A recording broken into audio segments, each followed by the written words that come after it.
ახლა მილევადი რეჟიმი იქცევა ასე და ივანიშვილის რეჟიმი არ არის განსხვავებული ამ მხრივ.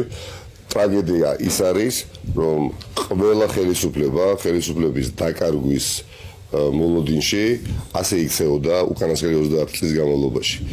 თუმცა წელს 26 ოქტომბერს დასრულდება არა მხოლოდ ქართული ოცნება, დასრულდება ყველა ის პოლიტიკური მანკიერი პრაქტიკა, რომელსაც უარსებია ამ ქვეყანაში უკანასკნელი 30 წლის განმავლობაში და გაიმარჯვებს კოალიცია. შეუძლებელია ეს ქვეყანა ივანიშვილმა გადააქციოს პროვინციალურ ფეოდალიზმად. შეუძლებელია ამ ქვეყანაში ხალხის ნება არ აისახოს 26 ოქტომბერს არჩევნების შედეგებში. ეს არის გარდაუვალი, სჭირდება ამ ყველაფერს რწმენა, გამარჯვება იწყება რწმენით.